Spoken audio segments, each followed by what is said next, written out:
Assalamualaikum teman-teman. Bayangkan, hanya karena aku dianggap gadis miskin, keluarganya berani menghina, menuntut aku bayar 300 juta untuk menikahi anak mereka. Tapi siapa sangka, mereka malah terkejut saat tahu akulah bos yang sebenarnya. Namun, jangan buru-buru tersenyum, karena akhir cerita ini bukanlah bahagia seperti yang kalian kira.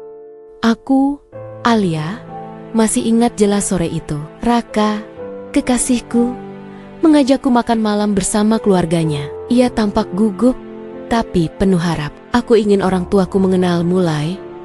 Aku yakin mereka akan menyukaimu, katanya sambil menggenggam tanganku. Aku tersenyum. Aku tahu penampilanku sederhana. Blus putih yang sudah sering kupakai, rok hitam polos, dan sepatu flat yang sedikit kusam. Aku memang tidak suka memamerkan apa yang kupunya. Bagiku, cinta bukan tentang materi. Rumah keluarga Raka megah dan mewah, berdiri di kawasan elit Jakarta. Begitu pintu terbuka, ibunya memandangku dari atas kepala hingga ujung kaki. Tatapan itu menusuk, seolah aku tidak pantas menginjakkan kaki di rumah itu. "Ini calon istrimu, Nak," suara sang ibu meninggi. Kenapa terlihat sederhana sekali?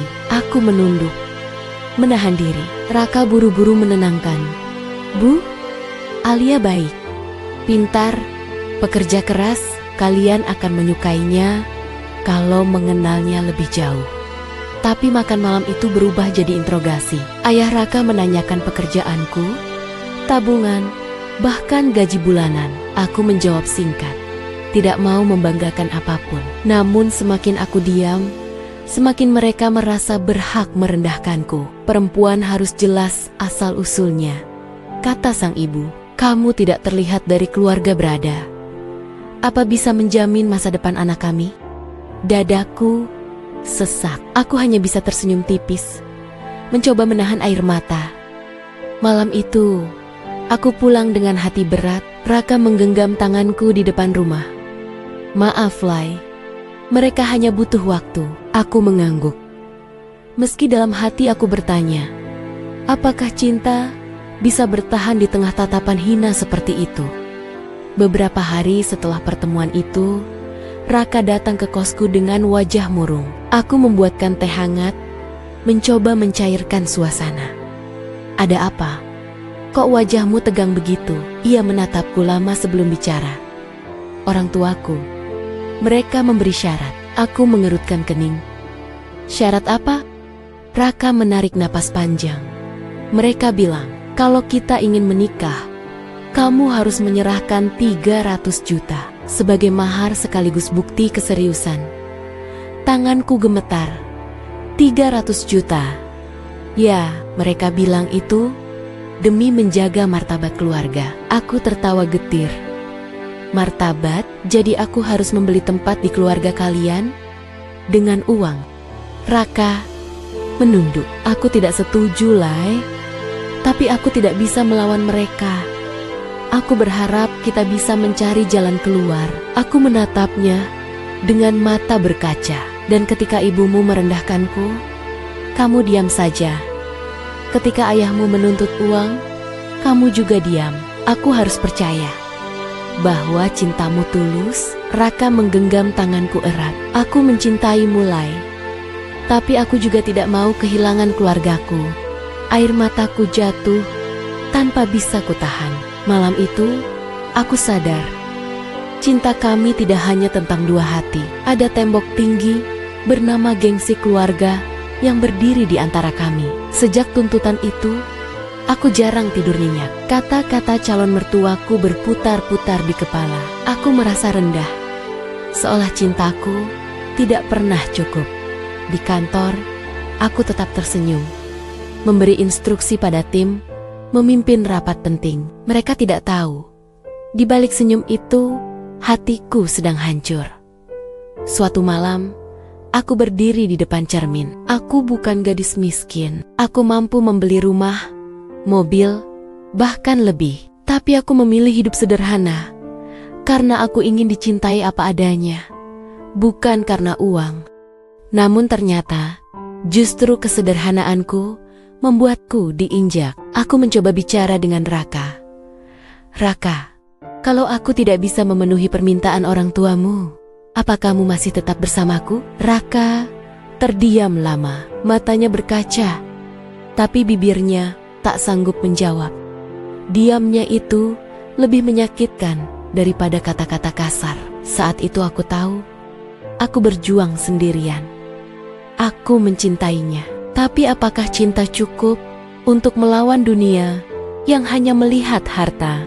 Pagi itu, aku mengenakan setelan jas hitam sederhana. Sopirku menunggu di lobi apartemen. Aku masuk ke mobil, bersiap ke kantor pusat. Di balik kesederhanaanku, aku adalah CEO, sebuah perusahaan logistik yang sedang naik daun. Aku membangun semuanya dari nol setelah ayah meninggal. Banyak pesaing meremehkanku, tapi aku membuktikan diri dengan kerja keras. Kini, ratusan karyawan menggantungkan hidup pada keputusanku. Namun aku jarang tampil di depan publik. Hanya sedikit orang yang tahu wajahku. Aku lebih sering membiarkan manajer eksekutif tampil ke media. Aku memilih bekerja diam-diam. Hari itu, sekretarisku membawa dokumen.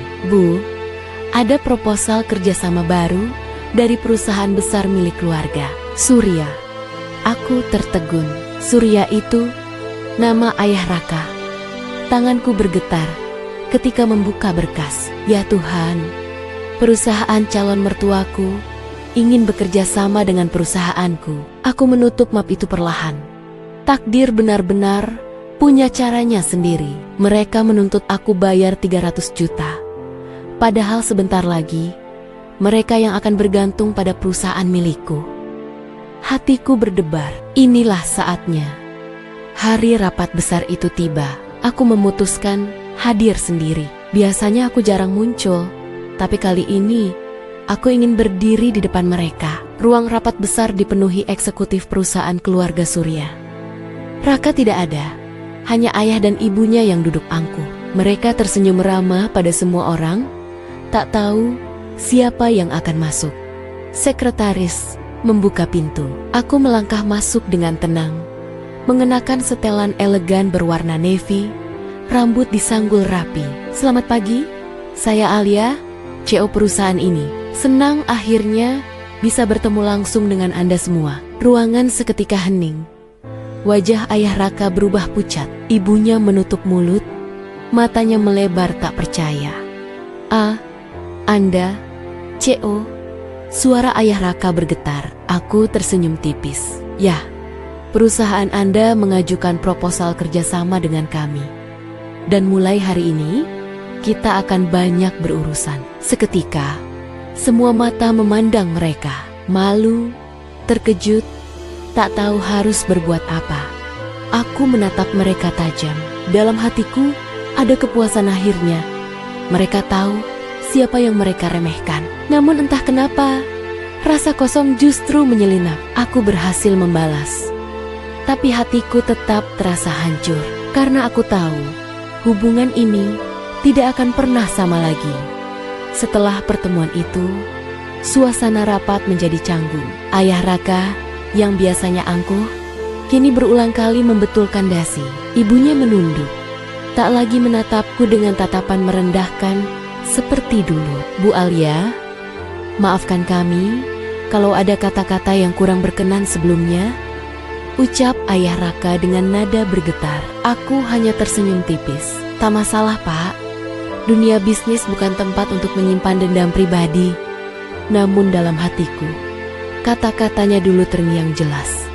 Kalau mau menikah dengan anak kami, keluarkan 300 juta. Aku menandatangani dokumen dengan tenang, memberi arahan pada timku. Semua tatapan kini tertuju padaku, bukan lagi pada mereka. Rasanya aneh.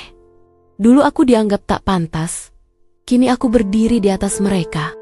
Setelah rapat usai, ibunya menghampiriku dengan wajah memelas. Alia, nak, ibu harap kamu tidak menyimpan sakit hati. Kami benar-benar salah menilai. Aku menatapnya lama. Tidak apa-apa, Bu. Saya sudah terbiasa diremehkan. Yang penting, sekarang kita bekerja profesional. Kalimat itu menamparnya lebih keras dari amarah manapun. Aku keluar ruang rapat dengan langkah tegak, namun di dalam dadaku, rasa sepi merambat. Aku membalas hinaan mereka, tapi hatiku masih perih. Karena di balik semuanya, aku tetap mencintai Raka. Beberapa hari kemudian, suasana benar-benar berubah. Ibunya Raka mendadak sering menelepon, menanyakan kabar, bahkan mengirimkan makanan ke kantorku. Ayahnya tiba-tiba penuh senyum setiap kali bertemu. Mereka yang dulu menghinaku, kini berusaha keras mencari simpati. Alia, maafkan ibu ya, ibu hanya khawatir soal masa depan Raka, katanya suatu hari sambil membawa sekotak perhiasan mahal. Aku tersenyum hambar. Terima kasih bu, tapi saya tidak butuh hadiah. Sementara itu, Raka sendiri tampak bingung menghadapi perubahan drastis orang tuanya. Le, aku tahu mereka salah, tapi mereka juga mulai menyadari siapa dirimu sebenarnya. Aku menghela napas. Itu justru masalahnya Raka. Mereka menghormatiku karena aku punya harta, bukan karena aku diriku sendiri. Raka terdiam. Kata-kataku membuatnya menunduk, tak sanggup membantah. Di rumah, aku sering termenung. Aku ingat bagaimana tatapan hina itu menusuk hatiku. Kini mereka merendah, bukan karena menyesal, tapi karena posisi mereka lemah. Cinta ini makin terasa pahit. Aku mulai bertanya, apakah aku bisa membangun rumah tangga di atas fondasi kebohongan dan kepura-puraan? Hubunganku dengan Raka berjalan di atas jurang. Aku masih mencintainya, tapi luka batin itu sulit hilang. Setiap kali ia berbicara tentang pernikahan, bayangan wajah orang tuanya yang menghina selalu muncul. Suatu malam, Raka menemuiku di apartemen. Ia membawa bunga, mencoba meluluhkan hatiku. Alia, aku ingin kita tetap melanjutkan rencana. Aku yakin orang tuaku akan berubah. Aku janji akan melindungimu. Aku menatap matanya dalam-dalam. Raka, ketika aku dianggap miskin, kamu diam saja. Ketika aku diinjak harga diriku, kamu hanya menunduk. Bagaimana aku bisa percaya bahwa kamu bisa melindungiku nanti? Air mata menggenang di matanya. Aku lemah, Lai, tapi aku mencintaimu. Aku menahan perih di dada. Cinta itu masih ada, tapi rapuh, seperti kaca retak yang setiap saat bisa pecah. Dilema ini menyiksaku. Memilih cinta berarti mengorbankan harga diri. Memilih harga diri berarti melepaskan cinta yang kucinta mati-matian. Malam itu, aku menangis dalam pelukan Raka. Tapi air mata itu terasa asin karena aku tahu kebahagiaan kami mungkin hanya ilusi. Keluarga Raka mulai menekan dengan cara lain. Mereka ingin pernikahan megah, adat lengkap, dan mahar ratusan juta. Alia, ini bukan soal uang, kata ibunya dengan nada manis, tapi soal nama baik keluarga besar kami. Aku tersenyum getir. Bukan soal uang, padahal sejak awal, semua tuntutan mereka berputar di sekitar itu. Raka mencoba menengahi. Ibu, tolong jangan membuat berat, aku hanya ingin menikah dengan Alia. Apapun caranya. Ayahnya menatap tajam. Kalau kamu menikah tanpa restu kami, anggap kamu bukan anak lagi. Ucapan itu membuat Raka terdiam. Aku bisa melihat betapa berat beban di pundaknya. Aku mencoba bicara empat mata dengan ibunya. Bu, kalau kalian benar-benar ingin melihat kami bahagia, kenapa semua harus diukur dengan uang? Wanita itu hanya tersenyum dingin. Karena hidup ini tidak hanya tentang cinta, nak. Uang menentukan segalanya. Kata-katanya membuat hatiku remuk. Aku sadar, aku sedang berhadapan dengan dinding yang tidak akan pernah runtuh. Hari-hari berikutnya, cintaku dan Raka semakin terkikis. Kami sering bertengkar karena tekanan keluarganya. Raka berusaha keras meyakinkanku, tapi setiap kata-katanya terasa kosong. Alia, sabarlah. Semua akan baik-baik saja, katanya suatu malam. Aku menatapnya dengan mata basah. Bagaimana bisa baik-baik saja, Raka? Setiap kali aku menatap orang tuamu, aku merasa diremehkan. Dan kamu tidak pernah benar-benar melawan mereka. Raka terdiam. Ia tahu aku benar. Hubungan kami mulai renggang. Telepon jarang diangkat. Pesan sering dibiarkan. Aku larut dalam pekerjaanku, menenggelamkan luka dengan kesibukan. Tapi setiap malam, aku tetap merindukannya. Di sisi lain, aku merasa semakin asing dengan dirinya. Cinta yang dulu hangat, kini seperti bara yang hampir padam. Aku sadar, cinta saja tidak cukup. Butuh keberanian, keteguhan, dan penghargaan. Dan semua itu tidak lagi kutemukan pada Raka. Malam itu, aku menatap langit kota dari jendela apartemen. Lampu-lampu berkilauan, tapi hatiku gelap. Aku bertanya pada diriku sendiri, apakah cinta ini masih layak dipertahankan? Aku duduk sendiri di kamar, menatap foto lama ayahku yang sudah tiada. Beliau adalah orang yang selalu mengajarkanku arti harga diri. Alia, jangan pernah biarkan siapapun merendahkanmu. Sekalipun orang yang kamu cintai, begitu pesannya sebelum meninggal. Kini kata-kata itu bergaung di telingaku. Rasa sakit karena dihina sebagai gadis miskin kembali terbuka setiap kali aku ingat keluarga Raka. Luka itu tak sembuh, malah semakin dalam. Aku menuliskan sesuatu di buku harian. Cinta membuatku rapuh. Aku berusaha bertahan demi Raka. Tapi semakin keras aku bertahan, semakin dalam luka ini mengoyakku. Di kantor, aku tetap tegar. Aku memimpin rapat, memberi motivasi karyawan, dan menandatangani kontrak besar. Namun begitu sampai di rumah, aku hanya bisa menangis. Suatu malam, aku berkata pada Raka, aku merasa tidak dihargai. Aku sudah berjuang. Aku sudah mencoba memahami keluargamu. Tapi, sampai kapan aku harus menutup mata? Raka menggenggam tanganku erat. Lai, beri aku waktu. Aku butuh keberanian. Aku janji, suatu hari nanti, aku akan melawan mereka. Aku tersenyum getir. Suatu hari nanti. Tapi mungkin saat itu sudah terlambat. Hari demi hari, tekanan semakin besar. Keluarga Raka menuntut detail pernikahan.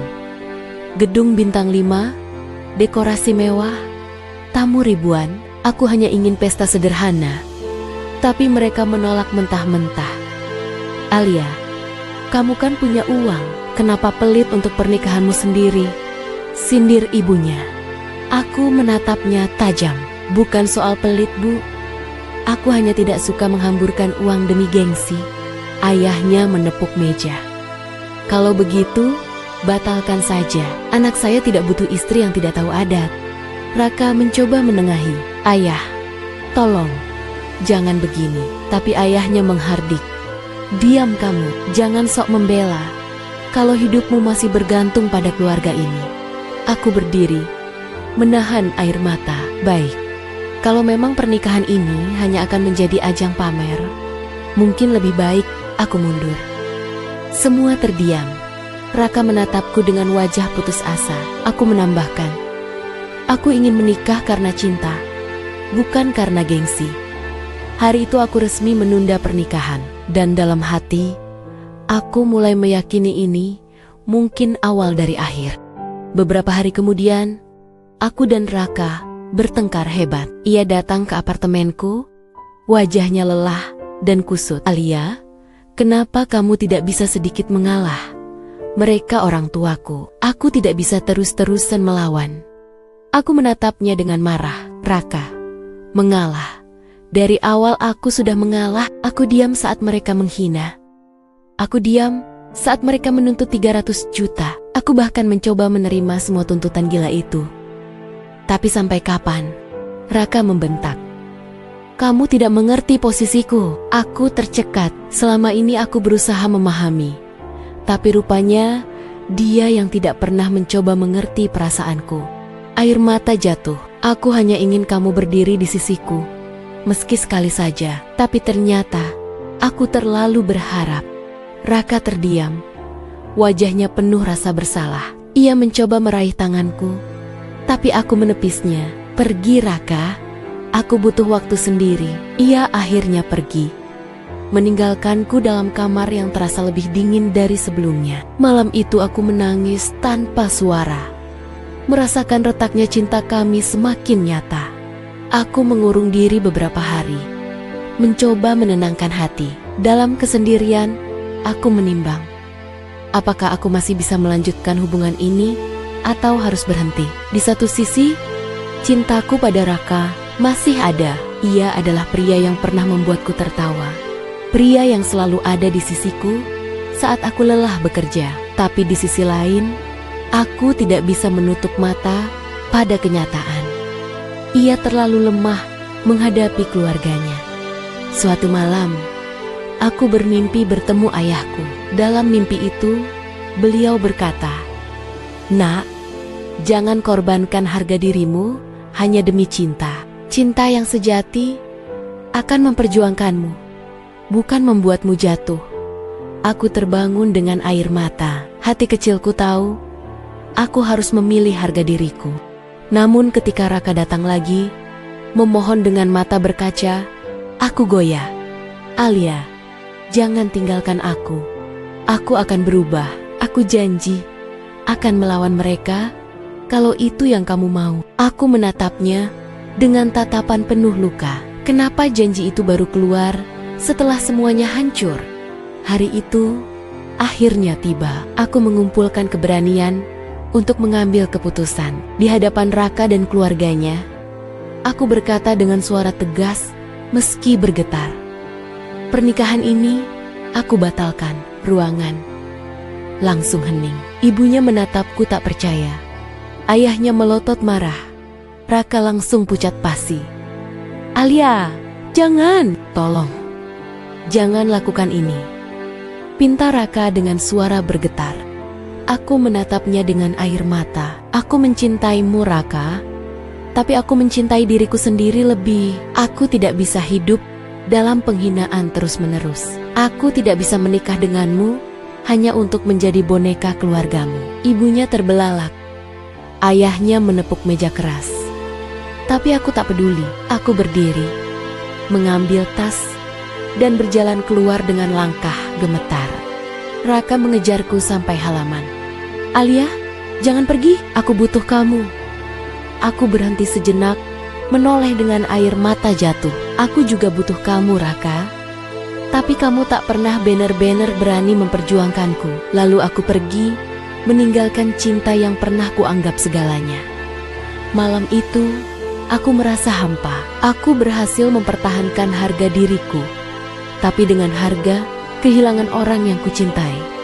Hari-hari setelah pembatalan pernikahan itu terasa panjang dan sunyi. Aku larut dalam pekerjaan, mengisi setiap detik dengan rapat, presentasi, dan tumpukan dokumen. Aku ingin sibuk agar tidak sempat memikirkan Raka. Namun kesepian itu selalu menemukan jalannya. Malam-malamku dingin, hanya ditemani lampu kota dari jendela apartemen. Aku sering duduk berjam-jam, menatap kosong ke arah langit Jakarta, bertanya pada diriku sendiri, apakah aku sudah mengambil keputusan yang tepat? Di satu sisi, aku lega karena tak lagi berada di bawah tekanan keluarganya. Aku bebas, aku utuh. Tapi di sisi lain, hatiku hampa. Setiap kali mendengar nada dering yang mirip dengan nada telepon Raka, dadaku berdebar, berharap itu darinya. Namun Raka tak pernah benar-benar kembali. Ia hanya meninggalkan pesan singkat. "Aku mengerti, Lai. Semoga kamu bahagia dengan caramu." Pesan itu singkat, tapi menusuk. Aku menangis selama malam itu, memeluk bantal, seakan bisa menggantikan pelukan yang tak pernah lagi kudapat. Kesepian ini bukan karena tidak ada orang di sekelilingku, tapi karena orang yang paling kucintai kini hilang dari sisiku. Waktu berjalan. Suatu pagi, sekretarisku datang membawa undangan yang tergeletak di meja resepsionis. "Bu, ini sepertinya untuk Anda." Aku membuka amplop putih itu dengan tangan bergetar. Jantungku nyaris berhenti ketika membaca tulisan emas di atasnya, undangan pernikahan Raka dan Maya. Dadaku serasa ditusuk. Maya, aku mengenalnya seorang wanita dari keluarga terpandang yang dulu sering dipuji ibunya Raka. Rupanya, pilihan itu akhirnya mereka ambil. Hari itu, aku tak mampu bekerja. Aku hanya duduk di ruanganku, menatap undangan itu dengan air mata. Rasanya seperti seluruh perjuangan dan cintaku dianggap sia-sia. Malamnya, aku duduk di balkon apartemen dengan segelas teh yang sudah dingin. Aku berbicara pada diriku sendiri. Jadi begini akhirnya, Lai. Kau kehilangan cinta karena mempertahankan harga dirimu. Mungkin inilah harga yang harus dibayar. Namun dalam-dalam hatiku, aku juga tahu, lebih baik aku sakit sekarang daripada hidup selamanya dalam penghinaan. Meski tetap saja, rasa kehilangan itu tak tertahankan. Hari pernikahan Raka tiba. Aku tidak hadir, tentu saja, tapi foto-foto acara itu menyebar di media sosial. Senyumnya terlihat bahagia di samping istrinya yang cantik dengan gaun mewah. Aku menatap layar ponsel dengan mata buram. Rasanya aku ingin menutup mata selamanya agar tak perlu melihatnya. Aku mencoba melanjutkan hidup. Aku fokus memperluas bisnis, membuka cabang baru di Surabaya dan Medan. Aku ikut seminar, bertemu banyak orang penting. Bahkan beberapa pria mencoba mendekatiku. Namun setiap kali ada yang mendekat, aku selalu membandingkannya dengan Raka. Dan tak ada yang mampu mengisi ruang kosong itu. Luka itu tetap menganga, tak terobati oleh waktu. Suatu malam, aku menulis lagi di buku harian. Aku kuat di depan semua orang, tapi ketika pintu kamar tertutup, aku hanya perempuan yang patah hati. Suksesku tidak bisa mengobati sepi. Cintaku hilang, dan luka ini tak sembuh. Aku sadar, mungkin ada hal-hal yang tak bisa dibeli dengan uang, dan salah satunya adalah cinta yang tulus. Tahun berganti, perusahaanku kini semakin besar, menjadi salah satu pemain utama di bidang logistik. Media menulis tentangku, menyebutku sebagai CEO muda inspiratif. Setiap kali wawancara, aku tersenyum ramah, menceritakan perjalanan hidupku yang sederhana. Semua orang melihatku sebagai wanita sukses yang kuat, tapi di balik layar, aku hanyalah seseorang yang kesepian. Aku pulang ke apartemen mewah, tapi tak ada yang menungguku di balik pintu. Aku makan malam sendirian di meja panjang. Kadang aku berpikir, apa arti semua ini? Aku punya uang, jabatan, kekuasaan. Tapi apa gunanya jika hatiku kosong? Aku pernah mendengar kabar bahwa pernikahan Raka tak sepenuhnya bahagia. Tapi itu tidak membuatku senang, justru membuatku semakin sedih. Karena aku tahu, andai saja semua berjalan berbeda, mungkin kami bisa bahagia bersama. Namun hidup tak mengenal kata andai. Aku hanya bisa menatap ke depan, dengan luka lama yang masih menempel di belakang. Suatu sore, aku menghadiri gala dinner bisnis di Hotel Bintang 5. Aku berjalan dengan gaun elegan, senyum profesional menempel di wajahku. Tiba-tiba, mataku menangkap sosok yang sangat kukenal. Raka berdiri di seberang ruangan bersama istrinya, Maya. Mereka tampak seperti pasangan harmonis. Meski matanya terlihat letih, Raka melihatku. Tatapan kami bertemu, dan waktu serasa berhenti. Ada begitu banyak kata yang ingin diucapkan, tapi tak satu pun keluar. Ia menghampiriku perlahan. Alia, suaranya lirih, hampir bergetar. Aku tersenyum tipis. Selamat malam, Raka. Lama tidak bertemu.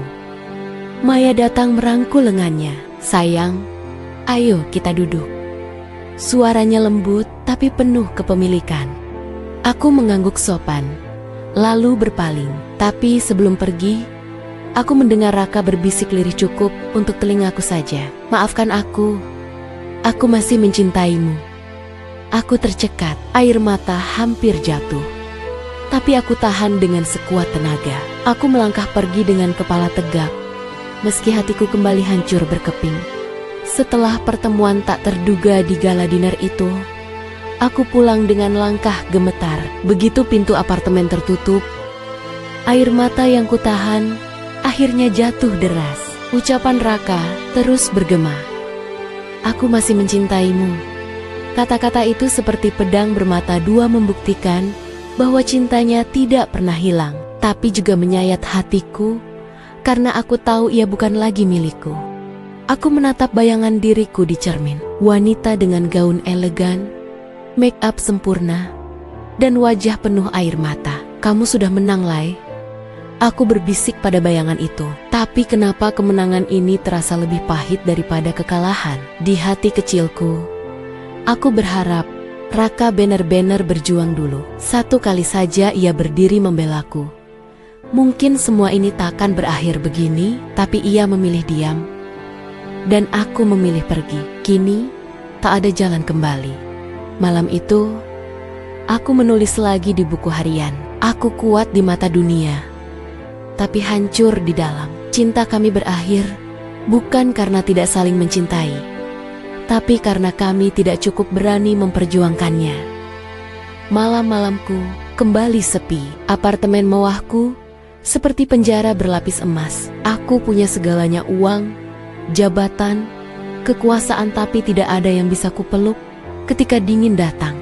Kadang aku menyalakan televisi hanya untuk mengusir keheningan. Kadang aku menatap ponsel, berharap ada pesan dari Raka, meski aku tahu itu tak mungkin. Suatu malam aku berdiri di balkon, menatap lampu kota yang berkelip. Jakarta ramai, tapi hatiku sunyi. Aku teringat semua perjalanan panjangku, dari gadis sederhana yang diremehkan menjadi CEO muda yang dikagumi. Namun apa arti semua itu kalau aku harus menjalaninya sendirian? Aku berbisik pada malam, Tuhan, aku kuat, tapi tolong jangan biarkan aku sendiri selamanya. Tapi malam hanya menjawab dengan keheningan, dan aku pun menangis sendirian hingga fajar menyingsing.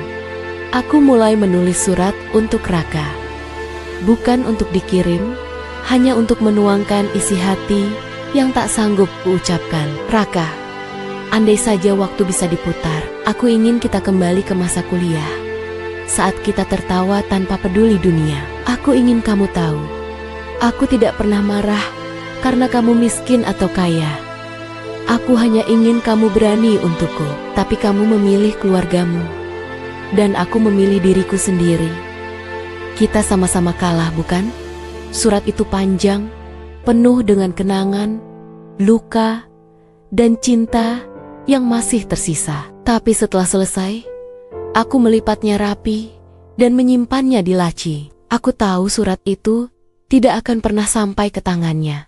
Dan mungkin lebih baik begitu, karena beberapa perasaan memang hanya bisa disimpan, bukan dibagikan. Setiap kali aku membuka laci itu, aku menatap surat yang tak terkirim dengan perasaan campur aduk antara cinta, rindu, dan kepedihan yang tak pernah sembuh.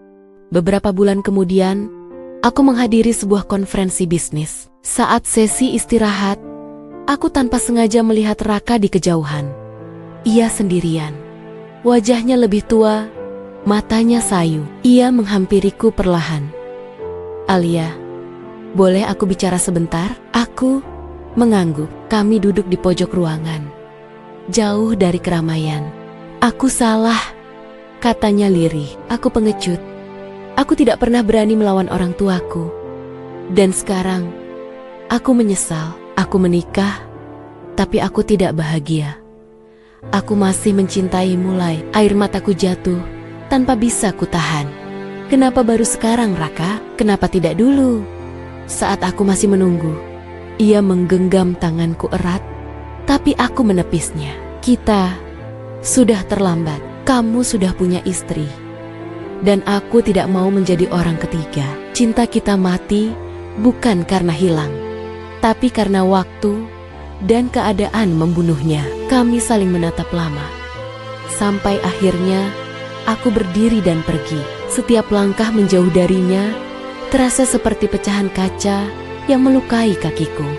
Tahun-tahun berlalu, perusahaanku kini menjadi salah satu yang terbesar di Asia Tenggara. Namaku dikenal, fotoku sering terpampang di majalah bisnis. Semua orang melihatku sebagai simbol kesuksesan. Tapi di balik itu semua, aku hanya seorang wanita kesepian yang masih merindukan cinta yang pernah ada. Aku sering berdiri di depan jendela kantor di lantai 30, menatap Herik Pikak, Jakarta. Orang-orang sibuk mengejar mimpi, sementara aku bertanya pada diriku sendiri, apa arti semua ini? Raka tetap menjalani hidupnya bersama istrinya. Kadang aku mendengar kabar mereka dari jauh, tapi aku tak lagi mencoba mendekat. Malam-malamku tetap sunyi. Aku menulis di buku harian untuk terakhir kalinya. Aku pernah dicintai. Aku pernah kehilangan. Aku pernah diremehkan, lalu dibanggakan. Aku pernah memilih harga diriku, tapi harus membayar dengan kesepian seumur hidup. Inilah akhir kisahku. Sukses, tapi sepi. Aku menutup buku itu dengan tangan gemetar, lalu menatap keluar jendela. Lampu kota berkelip, tapi bagiku hanya ada kegelapan. Begitulah akhirnya. Aku memang berhasil mempertahankan harga diriku, tapi harus membayar dengan kehilangan cinta yang paling kucintai. Sukses, kaya, dihormati, namun berakhir dengan sepi yang tak terobati. Inilah kenyataan hidup. Cinta dan gengsi tak selalu bisa berjalan bersama. Terima kasih sudah menonton kisah ini. Jangan lupa klik like, share, dan subscribe agar tidak ketinggalan kisah-kisah nyata lainnya yang lebih menyentuh hati. Sampai jumpa di cerita berikutnya.